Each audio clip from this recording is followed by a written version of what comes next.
Hello, YTPC. Parsimonious Piper. It is a beautiful North Carolina day. 62 degrees, mostly sunny, a little breezy, just absolutely gorgeous. And I am enjoying some Stokkebye's Luxury Bullseye Flake in a 1950-ish pipe by Lee. It's like a squat Rhodesian. Not an exact shape, but a nice little smoker. If you haven't tried Luxury Bullseye Flake, it's a vapor, Virginia Perique, with a core wrapped around a core of Black Cavendish. And so if you've mastered folding stuff, it's kind of neat to fold those things up into your pipe, and with the Cavendish core at the bottom, you smoke through some sweet, spicy vapor, and then you hit that Black Cavendish core toward the end of your smoke. Very nice. Nice stuff. On the other hand, if like me, you don't do too well, I tried that folding stuff thing for a while. It just took too many relights for me to keep it lit well. I rub it out. You still get a nice little surprise of Cavendish periodically through what is otherwise a pretty good vapor. So today, I'm going to talk a little bit about But God. Yesterday, I was listening to the radio in the car, and a popular Christian song came on that the beginning of the chorus is But God. And last night I was just wondering, how often does that phrase occur in the Bible? And a little bit of Google search, plus search through my digital Bible, revealed that in some variant or other, that phrase appears hundreds of times. Sorry, got to tamp a little here.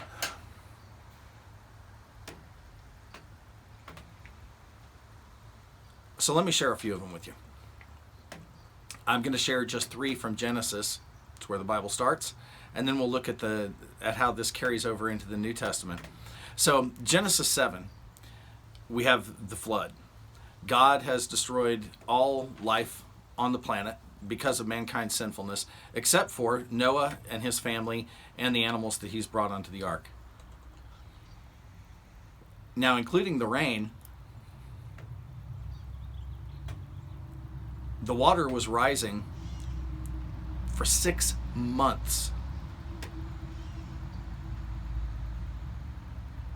If you think our shelter in place has been bad, imagine being on a boat with your family, your kids, your in-laws, and all these animals to feed and take care of and shovel after for 6 months. Now, if we finish the story out, it was actually a year before they got off that boat. But after 6 months, with the water rising, we have this beautiful line right in the middle of the story. It says, "But God remembered Noah." Well, of course he did. God doesn't forget. But the point there was that God was taking care of him. In this impossible situation, God was right there with Noah and his family, right there on the boat with them. A few chapters later, Genesis 17. God is laying out his covenant with Abraham. And when he tells Abraham that Sarah, his wife, and is going to bear a child, Abraham says, we're 100 years old. He laughed, actually. The Bible tells us, says, we're 100 years old. This really? We're going to have kids? And we have the beautiful line, "But God said, but Sarah, your wife, will bear you a son. You shall call his name Isaac. I will establish my covenant with him for an everlasting covenant for his descendants after him." An impossible situation, and yet God provided a miracle. In Genesis 45, toward the end of the book, the last story in Genesis is Joseph.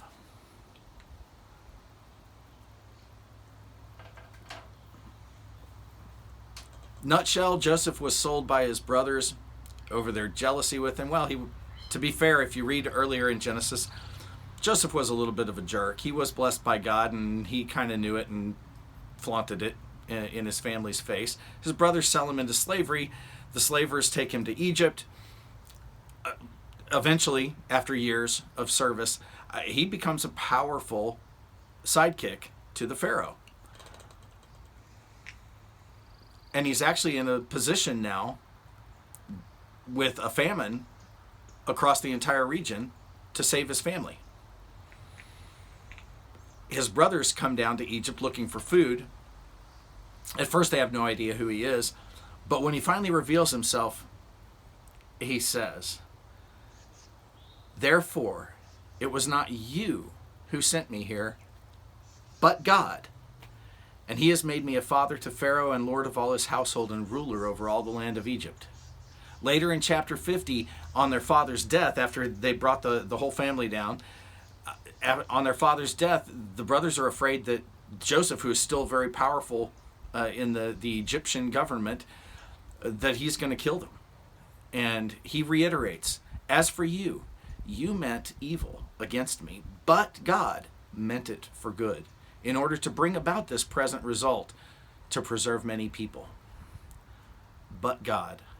An impossible situation, sold into slavery, thrown into jail because he wouldn't sleep with his current owner's wife. And she plots revenge on him. All kinds of bad things happen to Joseph, but God turns it around.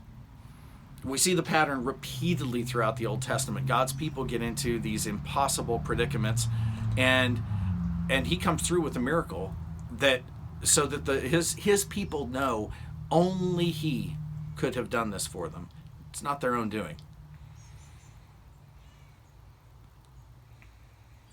We see this repeated in the New Testament. And I'm just going to pick out 3 examples. In Acts 2, Peter is delivering one of the most powerful sermons that we have record of in the early church. And he's describing Christ's crucifixion, the reason for it, and he lays the blame right where it belongs on his listeners. And he says, you people had bad motives, and you crucified him. But God raised him up again, putting an end to the agony of death, since it was impossible for him to be held in its power. Paul repeats the theme a couple of times. Black Currant, in fact, from Harney and Sons, goes great with the pipe. Wet my whistle there. Paul repeats the phrase a number of times in Romans 5. Paul lays out our helplessness to save ourselves from our sin. And he follows it up with, "But God demonstrates his own love toward us, in that while we were still sinners, Christ died for us." He repeats that same theme in Ephesians 2. He's laying out the fact of our sinfulness and our hopelessness. And here comes the phrase that was in the song. "But God, being rich in mercy because of his great love with which he loved us, even when we were dead in our transgressions or sins, made us alive together with Christ." But God. With this whole stay-at-home, shelter-in-place, we have a lot of anxiety going through, not just here in America, around the world. Food chains, supply chains breaking down, people running out of money because they've been forced to stay home and their jobs no longer pay out, and government assistance doesn't cover all the bills. There's a lot of anxiety.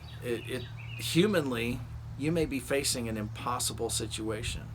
Let me remind you, though, you have a but God coming. God is with you. He's with all of us right now in this difficult time. And no matter how dark things look, there is always coming a but God. He never fails. With that, enjoy your pipe, relax, let God have it. he can handle it for you.